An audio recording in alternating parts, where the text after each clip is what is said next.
Today is the day that I'm going to show you how to beat players who are better than you. And by better than you, I mean stronger than you, more athletic than you, or maybe more skilled than you. I'm going to show you how to do this using not only skill, but smart tactics that can really give you the edge. The last thing I'm going to touch on in this video is going to be mindset going into a game, playing a match against someone you feel is better than you.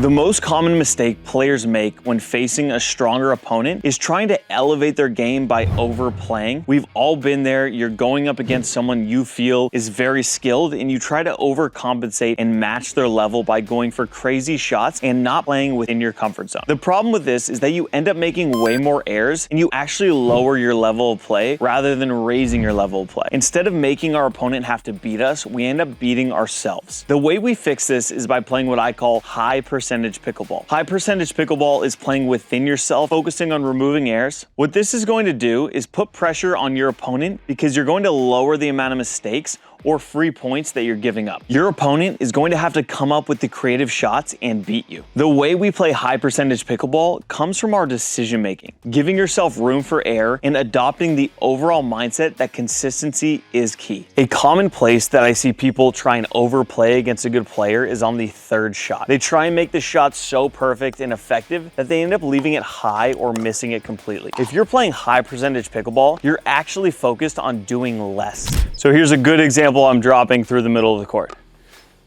You play the shot soft through the middle of the court where there's not a lot of angle and you're focusing on making it to that kitchen line rather than hitting the perfect drop.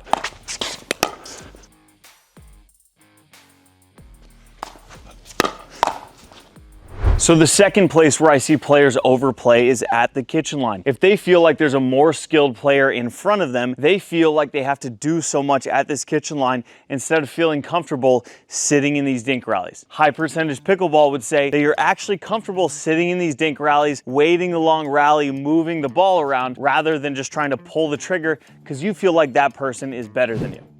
So here's a good example.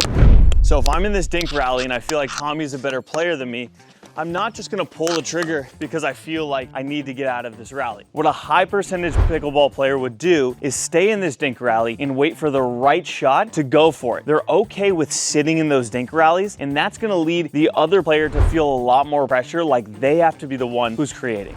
Tactic number 2 is going to be targeting your opponent's weakness. Yes, I know this sounds very simple, but I just don't see people doing this enough when playing a skilled player. They might have more skill than you, but if you can target their weaker shot, you're gonna bring their level down, putting you guys at a similar level. If you were to explicitly attack their weaker shot, then they're only going to be as good as that shot. I don't mean hitting to their weaker shot every once in a while. I mean going after their weakest shot as much as you can. This is going to give you the best chance of bringing their level down and putting you on the same playing field. Let's say that Tommy's backhand is his weaker shot.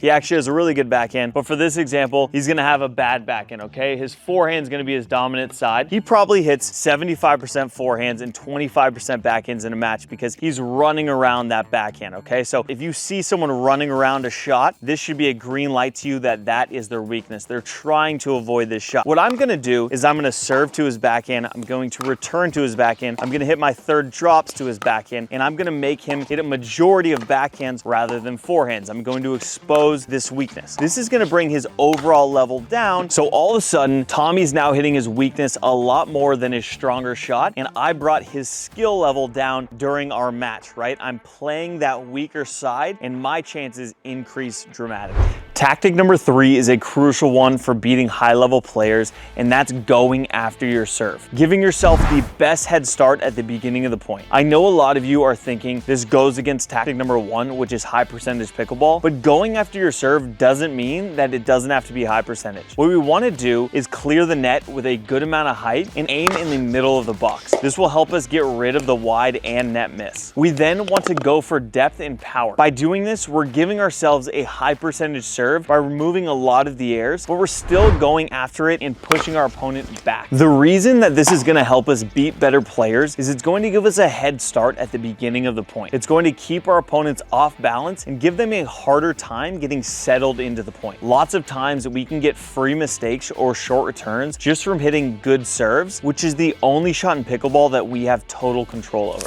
The next tactic is learning to counter well, especially if that player in front of us is attacking well. This is going to be the shot that allows us to shut down those attacks. Not only is it going to allow us to shut down those attacks, but it's going to allow us to use our high percentage pickleball effectively because we're not going to be afraid of them attacking or speeding up at us. Also, if we're doing a good job countering, our opponents are going to feel that pressure and start to try to do a lot, which will draw airs and ultimately give us free points. So the two biggest tips I can give you on the counters are the scanning technique, which is going to be taking the tip of your paddle and following the direction of the ball. This is going to make our hands very fast because we're going to be in the ready position for each shot. So if the ball goes this way, my paddle tip's going to follow this way, and then same thing. If my dink is on this side of Tommy, my paddle is going to come here. So if he speeds up at me, I'm always ready and in the right position. The second tip I want to give you is on the counter volley, not taking too big of a backswing. We don't want our paddle to cross our arm here because then we're getting counterproductive. We're taking too big of a swing and it can really mess up our timing. We want to use our opponent's pace for these counters, and it's going to help clean things up a lot and ultimately give us a better result.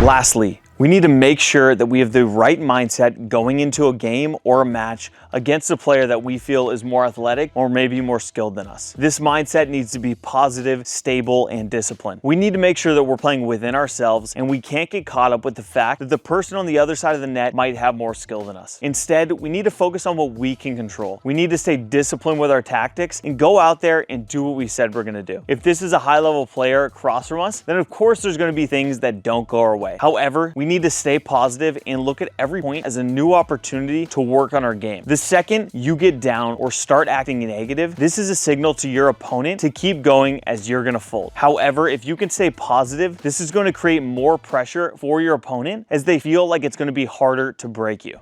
So those are the 5 key tactics you need in order to beat players who are better than you.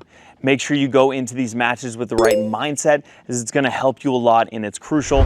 Drop a comment below on what you want me to cover next, and make sure to subscribe so you don't miss out. I'll see you in the next one.